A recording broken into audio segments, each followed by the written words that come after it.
फारस देश में एक रूमा नामक नगर था। उस नगर के बादशाह का नाम गरीक था। उस बादशाह को कुष्ठ रोग हो गया। इससे वह बड़े कष्ट में रहता था। राज्य के वैद्य हकीमों ने भांति भांति से उसका रोग दूर करने के उपाय किए, किंतु उसे स्वास्थ्य लाभ नहीं हुआ। संयोगवश उस नगर में दूबा नामक एक हकीम का आगमन हुआ। वह चिकित्सा शास्त्र में अद्वितीय था। जड़ी बूटियों की पहचान उससे अधिक किसी को भी नहीं थी। इसके अतिरिक्त वह प्रत्येक देश की भाषा तथा यूनानी, अरबी, फारसी इत्यादि अच्छी तरह जानता था। जब उसे मालूम हुआ कि वहां के बादशाह को ऐसा भयंकर कुष्ठ रोग है जो किसी हकीम के इलाज से ठीक नहीं हुआ है, तो उसने नगर में अपने आगमन की सूचना उसके पास भिजवाई और उससे भेंट करने के लिए स्वयं ही प्रार्थना की। बादशाह ने अनुमति दे दी तो वह उसके सामने पहुंचा और विधिपूर्वक दंडवत प्रणाम करके कहा, मैंने सुना है कि नगर के सभी हकीम आपका इलाज कर चुके और कोई लाभ न हुआ। यदि आप आज्ञा करें तो मैं खाने या लगाने की दवा दिए बगैर ही आपका रोग दूर कर दूं। बादशाह ने कहा, मैं दवाओं से ऊब चुका हूँ। अगर तुम बगैर दवा के मुझे अच्छा करोगे तो मैं तुम्हें बहुत पारितोषिक दूंगा। दूबा ने कहा, भगवान की दया से मैं आपको बगैर दवा के ठीक कर दूंगा। मैं कल ही से चिकित्सा आरंभ कर दूंगा। हकीम दूबा बादशाह से विदा होकर अपने निवास स्थान पर आया। उसी दिन उसने कोढ़ की दवाओं से निर्मित एक गेंद और उसी प्रकार एक लंबा बल्ला बनवाया और दूसरे दिन बादशाह को यह चीजें देकर कहा कि आप घुड़सवारी की गेंदबाजी, पोलो खेलें और इस गेंद बल्ले का प्रयोग करें। बादशाह उसके कहने के अनुसार खेल के मैदान में गया। हकीम ने कहा, ये औषधियों का बना गेंद बल्ला है। आपको जब पसीना आएगा तो ये औषधियां आपके शरीर में प्रवेश करने लगेंगी। जब आपको काफी पसीना आ जाए और औषधियां भली प्रकार आपके शरीर में प्रविष्ट हो जाएं तो आप गर्म पानी से स्नान करें। फिर आपके शरीर में मेरे दिए हुए कई गुणकारी औषधियों के तेलों की मालिश होगी। मालिश के बाद आप सो जाएं। मुझे विश्वास है कि दूसरे दिन उठकर आप स्वयं को निरोग पाएंगे। बादशाह ये सुनकर घोड़े पर बैठा और अपने दरबारियों के साथ चौगान, पोलो खेलने लगा। वह एक तरफ से उनकी ओर बल्ले से गेंद फेंकता था और वे दूसरी ओर से उसकी तरफ गेंद फेंकते थे। कई घंटे तक इसी प्रकार खेल होता रहा। गर्मी के कारण बादशाह के सारे शरीर से पसीना टपकने लगा और हकीम की दी हुई गेंद और बल्ले की औषधियां उसके शरीर में प्रविष्ट हो गईं।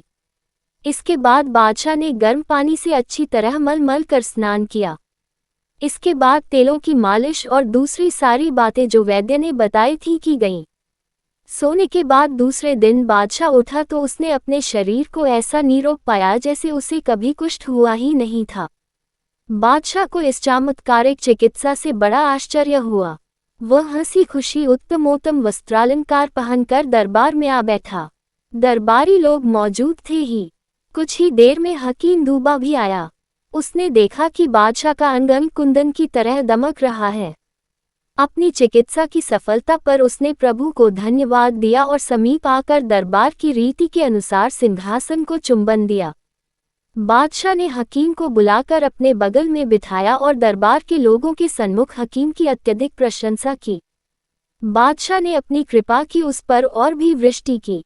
उसे अपने ही साथ भोजन कराया। संध्याकालीन दरबार समाप्त होने पर जब मुसाहिब और दरबारी विदा हो गए तो उसने एक बहुत ही कीमती खिलत पारितोषिक राजवस्त्र और 60,000 रुपये इनाम में दिए। इसके बाद भी वह दिन प्रतिदिन हकीम की प्रतिष्ठा बढ़ाता जाता था। वह सोचता था कि हकीम ने जितना उपकार मुझ पर किया है उसे देखते हुए मैंने इसके साथ कुछ भी नहीं किया। इसीलिए वह प्रतिदिन कुछ न कुछ इनाम इकराम उसे देने लगा। बादशाह का मंत्री हकीम की इस प्रतिष्ठा और उस पर बादशाह की ऐसी अनुकंपा देखकर जल उठा।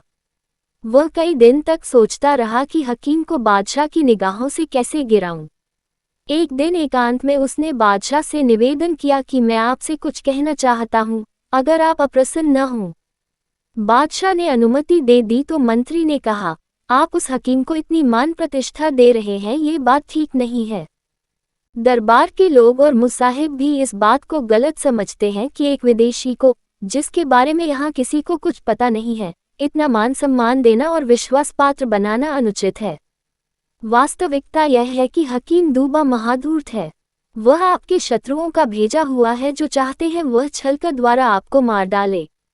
बादशाह ने जवाब दिया, मंत्री तुम्हें हो क्या गया है जो ऐसी निर्मूल बातें कर रहे हो और हकीम को दो ठहरा रहे हो। मंत्री ने कहा, सरकार मैं बगैर सोचे समझे ये बात नहीं कह रहा हूँ। मैंने अच्छी तरह पता लगा लिया है कि यह मनुष्य विश्वसनीय नहीं है। आपको उचित है कि आप हकीम की ओर से सावधान हो जाएं। मैं फिर जोर देकर निवेदन करता हूं कि दूबा अपने देश से वही इरादा लेकर आया है, अर्थात वह छल से आपकी हत्या करना चाहता है। बादशाह ने कहा, मंत्री हकीम दूबा हरगिज ऐसा आदमी नहीं है जैसा तुम कहते हो। तुमने स्वयं ही देखा है कि मेरा रोग किसी और हकीम से ठीक न हो सका और दूबा ने उसे एक दिन में ही ठीक कर दिया। ऐसी चिकित्सा को चमत्कार के अलावा क्या कहा जा सकता है।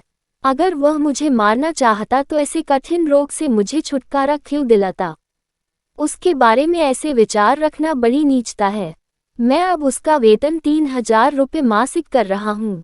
विद्वानों का कहना है कि सत्पुरुष वही होते हैं जो अपने साथ किए गए किंचित मात्र उपकार को आजीवन न भूलें। उसने तो मेरा इतना उपकार किया है कि अगर मैं उसे थोड़ा इनाम और मान सम्मान दे दिया तो तुम उससे जलने क्यों लगे। तुम यह न समझो कि तुम्हारी निंदा के कारण मैं उसका उपकार करना छोड़ दूंगा। इस समय मुझे वह कहानी याद आ रही है जिसमें बादशाह सिंदबाद के वजीर ने शहजादे को प्राणदंड देने से रोका था। मंत्री ने कहा, वह कहानी क्या है? मैं भी उसे सुनना चाहता हूँ। बादशाह गरीक ने कहा, बादशाह सिंदबाद की सास किसी कारण सिंदबाद के बेटे से नाराज थी। उसने छलपूर्वक शहजादे पर ऐसा भयंकर अभियोग लगाया कि बादशाह ने शहजादे को प्राणदंड देने का आदेश दे दिया। सिंदबाद के वजीर ने उससे निवेदन किया कि महाराज इस आदेश को जल्दी में न दें।